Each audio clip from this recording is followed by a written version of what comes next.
আসসালামু আলাইকুম, আপনারা কেমন আছেন? আমি ভালো আছি আলহামদুলিল্লাহ। আজকে রান্না করতে আছি ভাত, ডাল আর পটল দিয়ে, আলু দিয়ে, রুই মাছ দিয়ে। তো প্রথমে ডাল আর ভাত বসাই দিছি, নিচে কাটাকুটা করতেছে। আজকে বাসায় কেউ নাই, আজকে আমি আর আমার ছোট বাবু, মেয়েটা, বাচ্চাটা নিয়ে এই যে কাজ করছি। এই জন্য কাজ করতে একটু অনেক কষ্ট হয়েছে। এই যে এখানে মাছ, ডাল হয়ে গেছে, এখানে ডালের ফোড়ন দিব, পেঁয়াজ আর রসুন কুচি দিব। এই যে রসুন আর পেঁয়াজ একটু ভাজা ভাজা হলে তারপর ডালে দিয়ে দিব। সাধারণ রান্না, সাধারণ রান্না করব। রান্না করতে আসি একা একা, এক হাতে কুটারে বাসারে, তারপরে কাজ করতে এসে আসছে যে হলো যে তাই মাছ কুটেছি, মাছ কুটিয়ে রাখছি।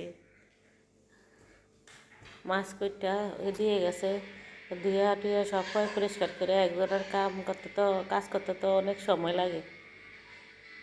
এখানে পেঁয়াজ ভাজা হয়ে গেলে ডালের মধ্যে দিব। আজকে আর ছাদের থেকে যে বিলাতি দই আনতে পারি না, এর পাকে বেশি না জামা কাপড় দিছি, জামা কাপড় ধুইয়া বারান্দায় মেলে দিছি। এগুলি কাজ রেখে রেখে রান্নাঘরের থেকে যায় যায় আবার ওগুলি কাজ করছি। আবার বাচ্চা কান্না করে, বাচ্চা কোলে নিই, এই হাবি জাবি সব কিছু করতে করতে আজকে রান্না সব দেরি হয়ে গেছে। আজকে সকালে রান্না সারতে পারি না, নিজে ভিডিও করে রাখছি দুপুরবেলায়। এই যে এখন সন্ধ্যার সময় সারতে আসি, এডিট করতে বসছি। আমার ছোটো ছেলে এডিট করে, তো ও স্কুলে গেছে পরীক্ষা দিতে, তো এটা আইসে এডিট করছে। ভাতও হয়ে গেছে, ডালও হয়ে গেছে। ডালের ফোড়ন দিব, ভাতের ঠিকা দিয়ে দিব, তারপরে মাছ তরকারিটা রান্না করব। আর আমার ভিডিওগুলি আপনারা দেখবেন। অনেক কষ্ট পরিশ্রম করে রান্না করি, শরীর অসুস্থ, তারপরও রান্না টান্না করি। আপনারা আমার ভিডিওটি দেখবেন, টেনে টেনে দেখবেন না।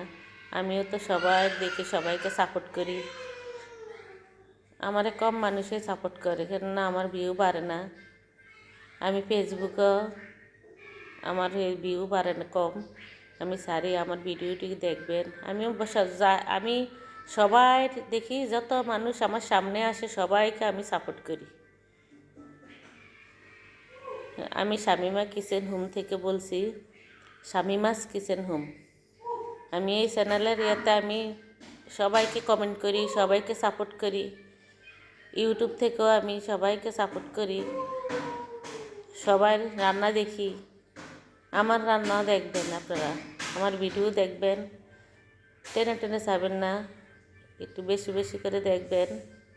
আমরা তো নতুন, আমরা পুরানেরাও যারা আছেন, পুরা ভাইয়েরা, হেরাও আমাদেরকে একটু সাপোর্ট করেন, একটু টেনে নেবেন,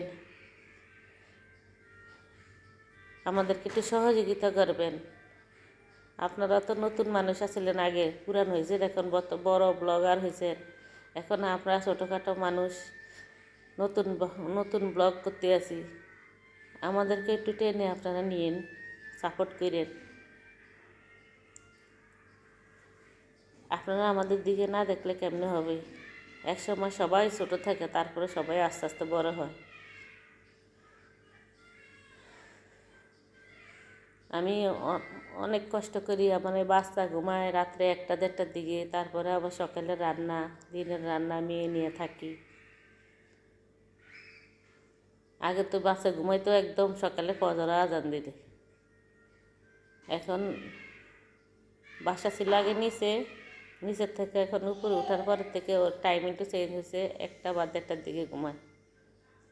আগের থেকে একটু ভালোই আছে, এই ঘুম যাওয়া হয় না। এই যে বিকালবেলা দেখা গেছে ও বাচ্চারা একটু শোয়াইতে নিলে ঘুমাইছে পরে, তারপর আবার উঠা এই যে এগুলি আপনাদেরকে সব, যতক্ষণ রেস্টে থাকি ততক্ষণ মোবাইল দেখি, ইউটিউবে সাপোর্ট করি, ফেসবুকে সাপোর্ট করি। আমাদেরকেও একটু সাপোর্ট করবেন। ডালের ফোড়ন দেওয়া হয়ে গেছে, ডাল উঠিয়ে নিছি, ভাত থেকে দিয়ে দিছি। এখন এই যে তরকারি বসাইলাম, পেঁয়াজ, কাঁচামরিচ, রসুন দিয়ে দিলাম, লবণ দিছি 2 চামচ, লবণ দিছি 1 চামচ। কথার মাঝে আমরা নতুন কথার মাঝে কোনো ভুল ত্রুটি থাকলে ক্ষমা দৃষ্টিতে দেখবেন। কত কিছুই ভুল হয়, মানুষ মাত্রই ভুল। এই তরকারি এখান দিয়ে আবার মাছ ভাজা বসাই দেব। এই যে মাছটারে ভেজে নিব, রুই মাছ, বেশি বড় না, মিডিয়াম ছোট ছোট সাইজের। এই পটল, আলু, টমেটো নাই, টমেটো দিব। যে মাছটা আগে হলুদ লবণ মরিচ মেখে মাখিয়ে রাখছি, এখন ওই তেলের মধ্যে দিয়ে দিব।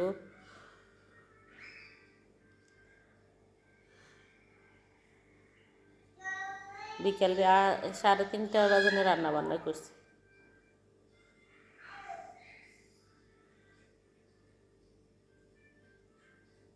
এখানে বসিয়ে দিলাম তরকারি। তরকারি দিয়ে এখানে আবার মশলা দিয়ে তরকারি কষাবো। এখানে ভাজিটা হোক, মাছ ভাজাটা হোক, মাছ উল্টিয়ে নিতেছি। আর এখানে ওই রসুনের গন্ধটা সেরে গেলে এখন আমি হলুদ মরিচ সব কিছু দিব। এই রসুন দিলাম। রসুন আমি হাতে নিয়ে মোবাইল হাতে নিয়ে রাখছি, তো এই জন্য আঙ্গুলের নিচে দিয়ে চাপ আসছে।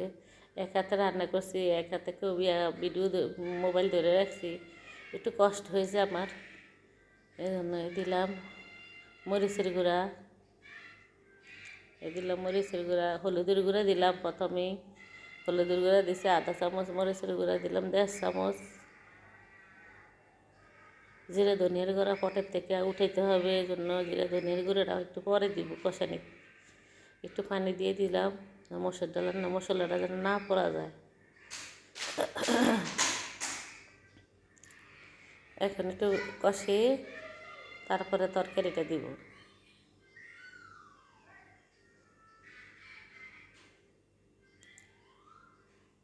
এই তরকারিগুলো দিয়ে দিলাম। সব তরকারি দিয়ে তারপর নাড়াচাড়া করে কষানি দিয়ে দিব। কষানির পরে ঢাকনা দিব, ঢাকনার ভিতরে ভালো করে তরকারিটা কষিয়ে পরে পানি দিব।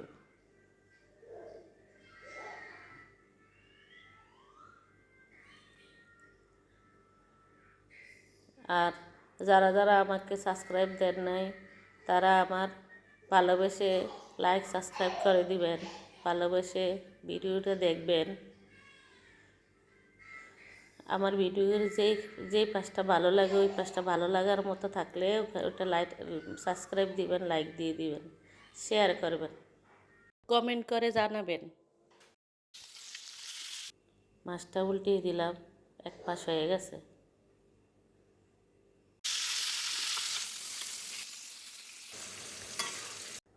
এর মাঝে আবার আমার ওই সামনের বাসা ভাড়া ছিল, উনি আসছে এখানে। এর মাঝে আবার ওনাদেরকে একটু সময় দিছি, একটু আসছিল, কথাবার্তা বলছি, তারপরে রান্না বসাইছি। মানে রান্না আস্তে ধীরে করে রান্না করছি।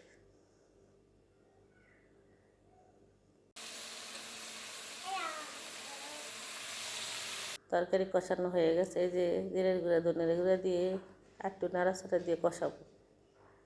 কষানোর ভিতরে যদি লবণ মশলা সব কিছু ঠিক মতন হয়, তাহলে তরকারিটা ভালো হয়, মজা হয়।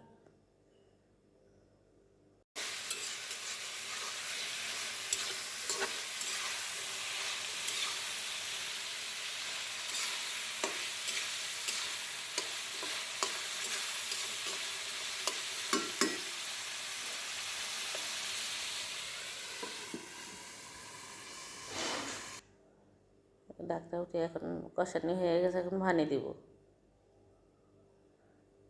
ওখান দিয়ে মাছও ভাজা হয়ে গেছে, মাছের চুলা অফ করে রাখছি। মাছ দিয়ে পানি দিছে, আর একটু পানি লাগবে, আর একটু পানি দিব।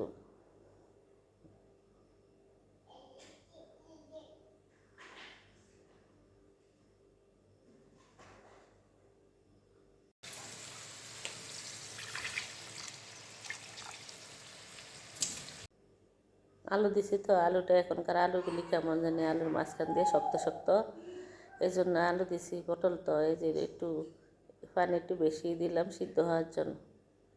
এখন দিয়ে দিব মাছ।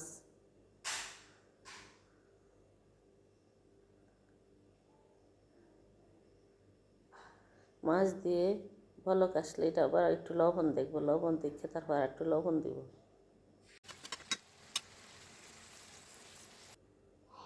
এই যে এখন মাখা মাখা হয়েছে, ঠান্ডা হইলে আরও ঝোলটা একটু কমবো। আলু ঝোল সর্ষে।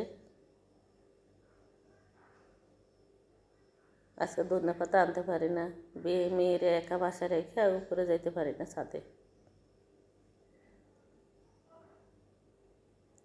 আমার ভিডিওটি যদি ভালো লেগে থাকে আমার সাথে থাকবেন, আমার ভিডিওটি বেশি বেশি করে দেখবেন, লাইক শেয়ার সাবস্ক্রাইব করবেন, কমেন্টের মধ্যে জানাবেন। ভালো থাকবেন, সুস্থ থাকবেন। আল্লাহ হাফেজ।